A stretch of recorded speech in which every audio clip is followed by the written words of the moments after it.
మీరు మీ అభిమాన shows and serials TV కన్నా ముందు ఈటీవీ విన్ యాప్ లో చూడండి. Download and subscribe to ETV win app. 99 రూపాయలు మాత్రమే.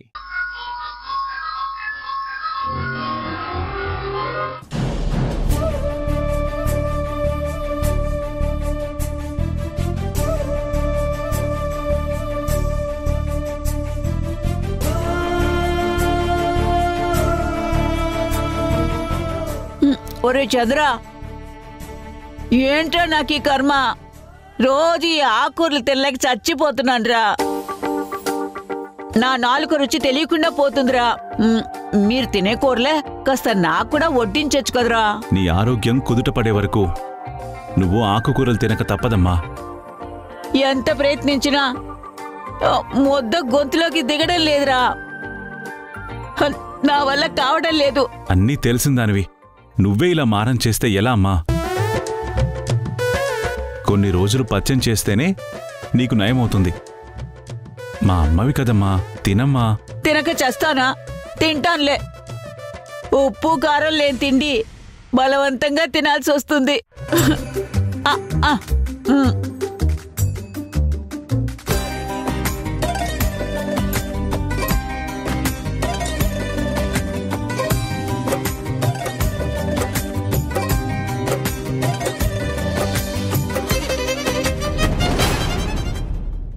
దమయంతి, నీ కొడుకు కోడలు ఇంకా భోజనానికి రాలేదంటే?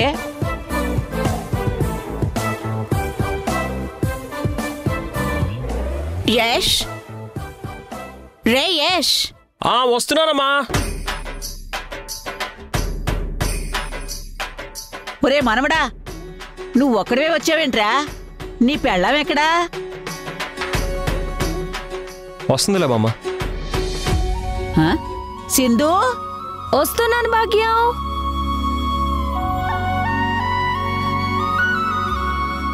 కూర్చోవే, భోంచేద్దాం. కూర్చోవేలా, వడ్డించు.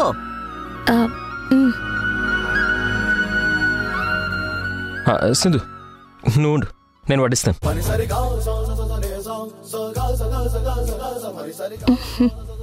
తిని సింధు.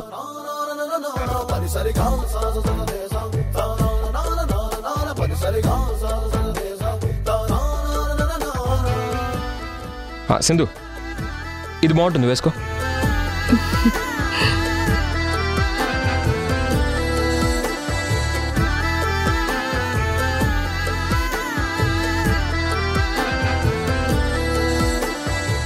సింధు, ఈ కూర చాలా బాగుంది, నువ్వు కూడా తిను.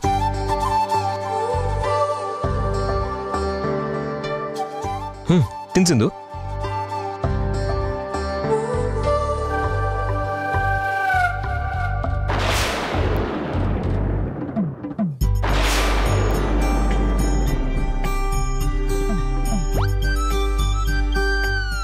ఎలా ఉంది సింధు?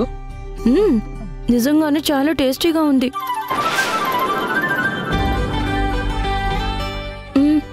యష్, ఈ కూర కూడా అద్దరిపోయింది. అవునా? కావాలంటే నువ్వు కూడా తిని చూడు.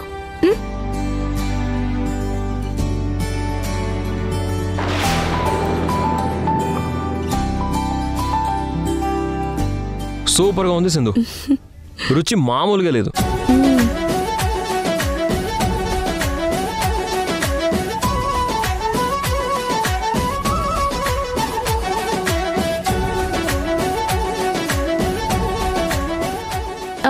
యష్, ఈ ముద్ద తిను.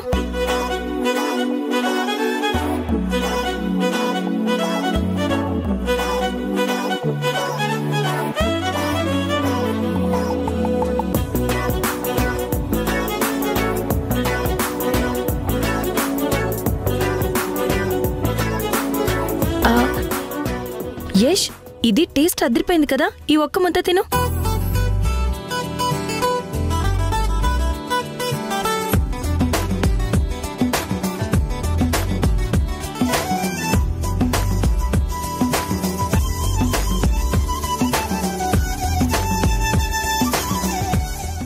యశు, సింధు, మీ ఇద్దరు ప్రేమగా ఒకరికొకరు అలా తినిపించుకుంటుంటే నా మనసే కాదు నా కడుపు కూడా నిండిపోయిందిరా. ఇవాటికి నా ఆకలి తీరిపోయింది. ఆనందంతో నా గుండె నిండిపోయింది. ఇక నాకు చాలురా, నేను వెళ్ళి పడుకుంటాను. అక్కడ నా ముద్దుల మనవడు మనవరాలు వెయిటింగు.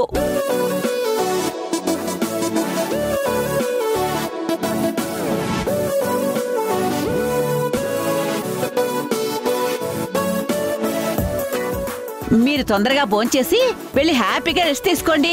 దాము, నేను వెళ్తున్నానే. సరే అత్తయ్య. టాబ్లెట్లు పంపించు. అలాగే. పట్టు సింధు. రే యష్, ఇక చాలు. మీ బామ్మ వెళ్ళిపోయింది. మీ బామ్మ కోసమే సింధు మీద ప్రేమ ఉన్నట్టు నువ్వు నటిస్తున్నావని నాకు తెలుసు.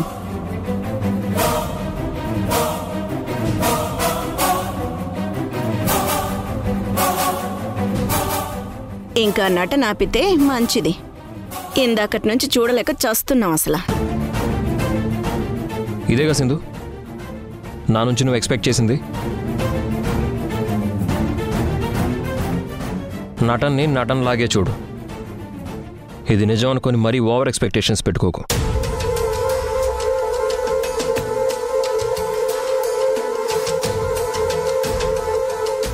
నానా, బామ్మ ముందు నేను సింధు ఈ మాత్రం అన్యోన్యత చూపిస్తే సరిపోతుందా, లేకపోతే డోస్ ఇంకేమైనా పెంచాలా?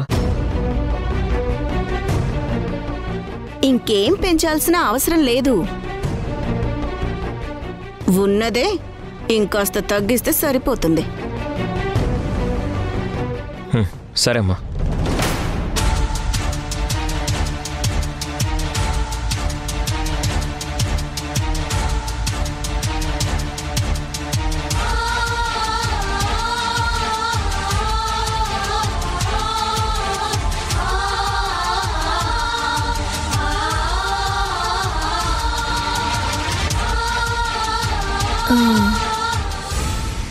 ఆయనకి నీ మీద ప్రేమ లేదన్నా కూడా ఇట్ట తినిపించుకోవటానికి సిగ్గుండాలా?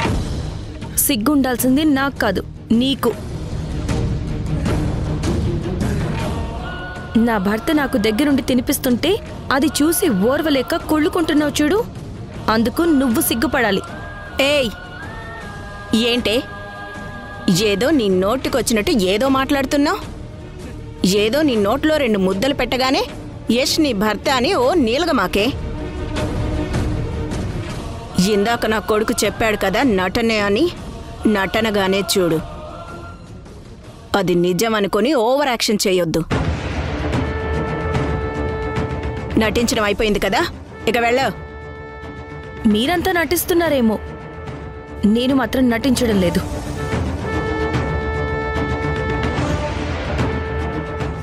నా మీద కోపంతో యష్కి దీన్ని కట్టబెట్టాలని అనుకుంటున్నారు.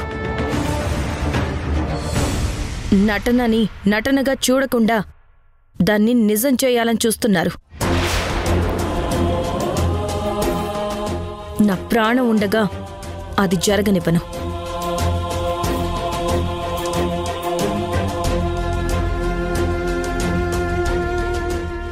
రేపనే రోజు యష్కి నిజం తెలిసి మేమిద్దరం ఒక్కటైతే ఇప్పుడు నా ముందు తలలు ఎగిరేసే మీరు ఆ రోజు నా ముందు తల దించుకుని సిగ్గుపడాల్సి వస్తుంది. గుర్తుంచుకోండి.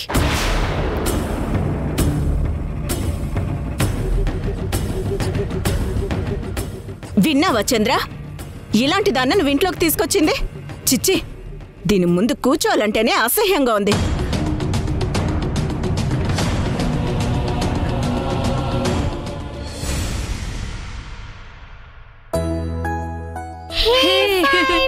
One, two, three, four, five. నువ్వేరా 2. పెట్టు. 1. Very good.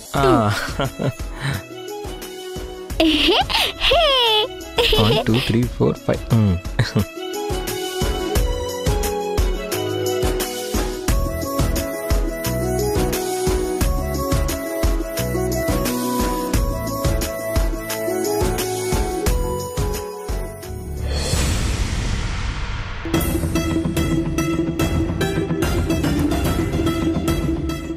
రిషి శశి, మీ నాన్నతో నేను కాస్త బిజినెస్ విషయాలు మాట్లాడాలి. మీరు వెళ్ళి పడుకుంటారా? పిల్లలు మీరు వెళ్ళి పడుకోండమ్మా. అలాగే నాన్న.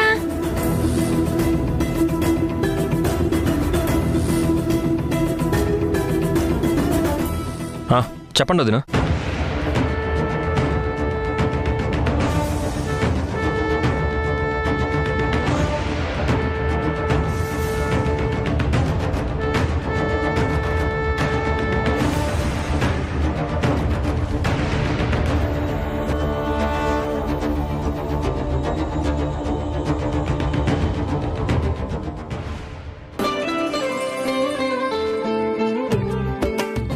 ఏంటి అప్పుడే మీ నాన్నతో ఆడడం అయిపోయిందా? అప్పుడే వచ్చేసారు? లేదమ్మా, ఇంకాసేపు ఆడుకునే వాళ్ళమే. కానీ ఈలోపు పెద్దమ్మ వచ్చి నాన్నతో ఏవో బిజినెస్ విషయాలు మాట్లాడాలి అని మమ్మల్ని వెళ్ళి పడుకోమంది. అందుకే వచ్చేసాం. మధు యష్తో బిజినెస్ విషయాలు మాట్లాడుతుందా? సరే, మీరు ఇక్కడే ఆడుకోండి, నేను ఇప్పుడే వస్తాను. అలాగే అమ్మా.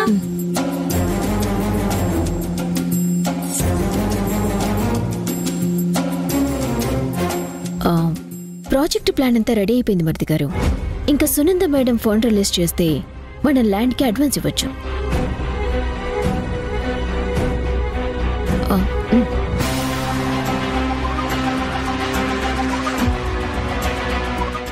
ఫండ్ వస్తే ఆ డబ్బుని మంచి హై రిటర్న్స్ వచ్చే ఏరియాలో నా పేరు మీద ప్రైవేట్ ల్యాండ్ని కొని ఇన్వెస్ట్ చేసుకుంటాను.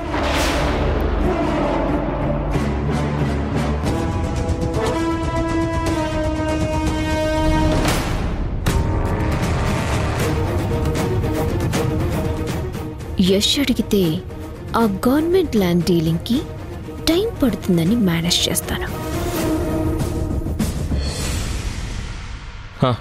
ఓకే వదినా, ఇప్పుడే సునంద మేడంకి ఫండ్ గురించి మెయిల్ చేస్తాను. అలాగే. యష్, ఒక్క నిమిషం.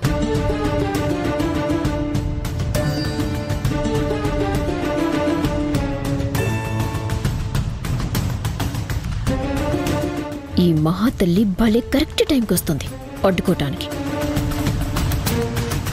ఏంటి సింధు? నీతో పర్సనల్గా మాట్లాడాలి. ఒక్కసారి అలా వస్తావా? ఇక్కడేం పర్సనల్ వర్క్ జరగడం లేదు, నువ్వు నాతో పర్సనల్గా మాట్లాడడానికి. బిజినెస్ వర్క్లో ఉన్నావు. మా వదినకి తెలియకుండా ఏది జరగడానికి వీల్లేదు. అదేంటో మా వదిన ముందే చెప్పు. ఆ ల్యాండ్ని గవర్నమెంట్ ఎవరికీ సేల్ చేయడం లేదు అని మార్కెట్లో అనేక రకాల పుకార్లున్నాయి. ఉంటే అఫీషియల్గా మన దగ్గర ఆ ల్యాండ్కి సంబంధించి ఎలాంటి ఇన్ఫర్మేషన్ లేకుండా మేడంని ఫండ్ రిలీజ్ చేయమనడం కరెక్ట్ కాదని నా ఒపీనియన్. యష్,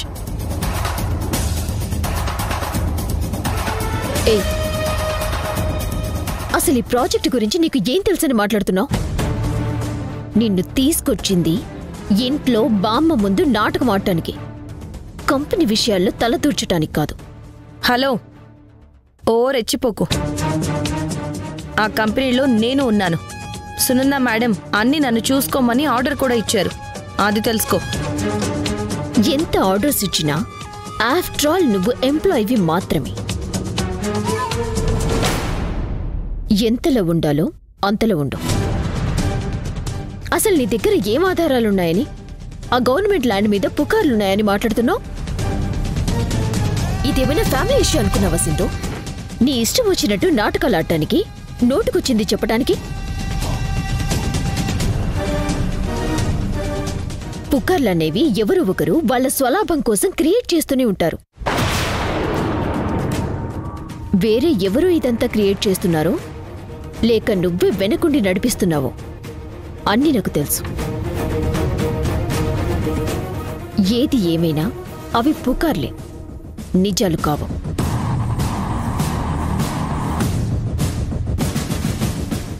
మరిది గారు, వాటికి ఏ ప్రూఫ్స్ లేవు. సో వాటి గురించి మనం పట్టించుకోవాల్సిన అవసరం లేదు. మరి ఆ ల్యాండ్ గవర్నమెంట్ మన కంపెనీకి ఇస్తుందని ఓన్లీ నువ్వు చెప్పే నోటి మాట తప్ప నీ దగ్గర మాత్రం ఇంకేం ప్రూఫ్స్ ఉన్నాయి? ఉంటే యష్కి చూపించు. చూపించు మధు. ఆన్ రికార్డ్ డాక్యుమెంట్కున్న విలువ నోటి మాటకు ఉండదు. అంటే ఆ ల్యాండ్ విషయంలో నేను అబద్ధం చెప్తున్నానన్న నీ ఉద్దేశం? మరిది గారు, మన కంపెనీని నెక్స్ట్ లెవెల్కి తీసుకెళ్లాలని రాత్రింబవళ్ళు నేను కష్టపడి ఈ ప్రాజెక్ట్ కోసం వర్క్ చేస్తున్నాను. నా మీద నమ్మకం లేకపోతే మధ్యతరగతి వాళ్ళకి మంచి చేసే ఈ ప్రాజెక్ట్ని ఇక్కడితో ఆపేయండి. నేను ఈ నిందలు భరించలేను. వదినా, మీ మీద నాకు నమ్మకం లేకపోవడం ఏంటి వదినా? ఇలాంటి వాళ్ళు 100 చెప్తారు, కానీ నేను నమ్మాలి కదా. తను సునంద మేడం తరపున పనిచేస్తున్న మనిషి కదా. తన మాట నేను వినకపోతే వెళ్ళి మేడంకి నా మీద కంప్లైంట్ చేస్తుందో ఏమో. ఎవరికి కంప్లైంట్ చేసినా సరే నేను ఫండ్ రిలీజ్ కోసం సునంద మేడంకి మెయిల్ ఫార్వర్డ్ చేసి తీరుతాను.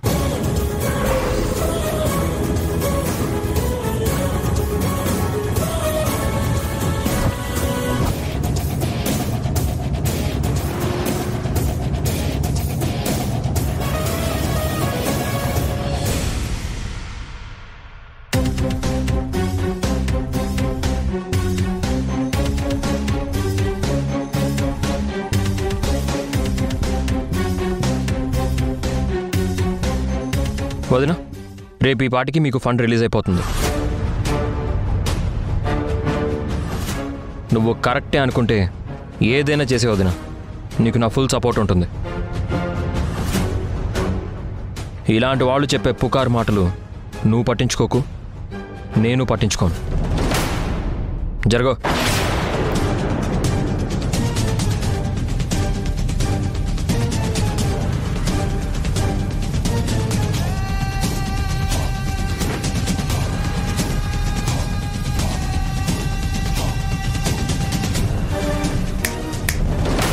హలో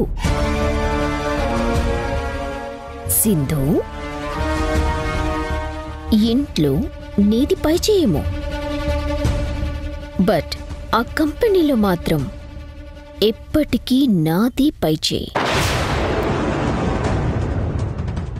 కంపెనీ నా పేరు మీదుంది.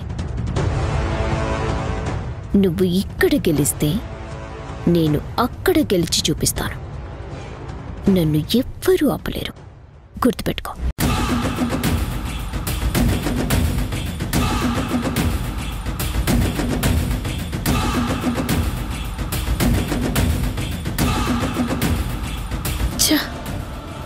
ఆపాలి. మధు గెలుపుని ఎలా అయినా ఆపి తీరాలి. కానీ ఎలా?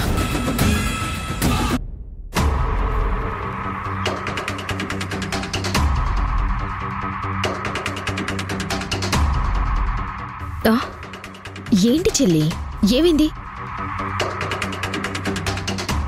ఎందుకు ఇద్దరు అంత టెన్షన్గా ఉన్నారు? మానసిక ఆందోళన అనే వేడికి మా మనసులు మాడిపోతున్నాయి మధు. దేని గురించి అంత ఆందోళన? ఆ సింధు గురించి అక్క. అది ఇంట్లో అడుగు పెట్టినప్పటి నుంచి మన ఊహకందని సన్నివేశాలు జరుగుతూ ఉన్నాయి. ఇంత జరుగుతూ ఉన్నా నువ్వంత కూల్గా ఎట్ట ఉండగలుగుతున్నావక్క? రాత్రైతే చాలు నాకు టెన్షన్ విపరీతంగా పెరిగిపోతా ఉండదు. దేనికి చెల్లి? ఆయన సింధు కలిసి ఒకే గదిలో పడుకుంటా ఉంటారు. వాళ్ళ మధ్య ఏదో కెమిస్ట్రీ జరిగిపోతా ఉండదు. లేదంటే అత్తయ్య వద్దని చెప్పినా ఆయన సింధు కోసం మళ్ళీ పొల్లి ఎందుకు తెస్తారో? తనతో కలిసి అదే రూమ్లో ఎందుకు పడుకుంటారు చెప్పు? అదా నీ టెన్షన్? అవునక్క. సింధు ఆ రూమ్లో కింద పడుకోవటం, మరిది గారు బెడ్ మీద పడుకోవటం మనం చూసాం కదా చెల్లి. నువ్వనుకునే ఆ కెమిస్ట్రీ వాళ్ళ మధ్య ఏం జరగటం లేదు. ఇప్పటి వరకు జరగకపోవచ్చు, ఇక ముందు జరిగే ఛాన్స్ ఉండదు కదా. ఆ సింధు తన భర్తకు ఎట్టగైనా సరే దగ్గరవ్వాలని ఆ లక్ష్యంతోనే ఏడుకొచ్చినది. మా అమ్మి చెప్పింది నిజమక్క. ఎలాగో సింధుకు పిల్లలు దగ్గరైపోయిండారు. ఇంక మిగిలింది ఆయనే. ఏదో ఒక మాయ చేసి ఆయన్ని కూడా తన వైపుకి లాగేసుకుంటాదని నాకు భయంగా ఉంటదక్క. నువ్వు భయపడకు చెల్లి. ఆ సింధు ఎన్ని మాయలు చేసినా మరిది గారు మాత్రం దాని వలలో పడరు. అదంటే మరిది గారికి కోపం, అసహ్యం. అక్క, ఎందుకు నువ్వు తామత్తా నా టెన్షన్ ని అర్థం చేసుకోలేకపోతా ఉన్నారు? ఎంతైనా ఆయన సింధు ఒకప్పుడు భార్య భర్తలో. ఆ విషయం మీరు మర్చిపోతా ఉండారు. ఈ కోపాలు, తాపాలు, అసహ్యాలు, అలకలు ఎంతసేపు ఉంటాయి చెప్పు? ఆ సింధు తన అందంతో ఆ అబ్బిని ఆకట్టుకుందంటే ఒక్క క్షణం చాలు అవన్నీ ఎగిరిపోవటానికి. అవును మధు, ఆడదాని అందం ముందు ఎంతటి మగాడైనా సరే సలాం కొట్టి గులామైపోతాడు. మళ్ళీ ఆయన సింధు కలిసిపోతే మాత్రం నేను శాశ్వతంగా ఆయనకి దూరం కావటం ఖాయమక్క. ఆ సింధు ఇంట్లో ఉన్నంతకాలం ప్రతి రాత్రి నాకు కాలరాత్రే. ఈ టెన్షన్లో నాకు నిద్ర కూడా పట్టట్లేదక్క. ఇప్పుడు అల్లుడి గారు బెడ్ మీద పడుకున్నా, ఆ సింధు నేల మీద పడుకున్నా, ఏదో ఒక రాత్రి ఇద్దరు కలిసి ఒకే బెడ్ మీద పడుకునేలాగా ఆ సింధు ప్రయత్నం అయితే చేయకుండా ఉండదు కదా. ఇదైతే తొందరలోనే జరిగి తీరుతుంది. అట్ట జరగకుండా నువ్వే ఏదో ఒకటి చేయాలక్క. మనం దేన్నైనా ఆపగలం కానీ ఒకే గదిలో ఉంటున్న భార్య భర్తల్ని కలవకుండా ఆపడం మన వల్ల అవుతుందా అమ్మి? అక్క తెలుసుకుంటే అవుతుందమ్మే. ప్లీజ్ అక్క, సింధు ఆయన కలవకూడదు. దానికి ఏదైనా ప్లాన్ ఆలోచించు. లేదంటే వాళ్ళు ఎక్కడ ఒకటే పోతారో అన్న టెన్షన్లో ఇలా ఎన్ని రోజులని మనం కాపలా కాస్తాం చెప్పు?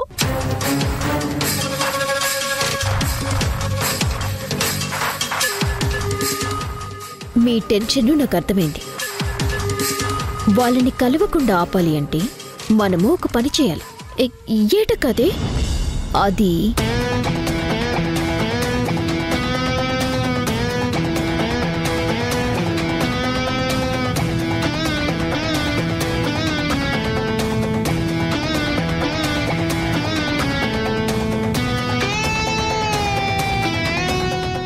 మనం ఇలా చేస్తే అసలు వాళ్ళ మధ్య ఏముంది అనేది మనకి క్లియర్గా తెలిసిపోతుంది. ఇప్పుడేనా అర్థమైందా చెల్లి? అర్థమైండదక్క. పదండి.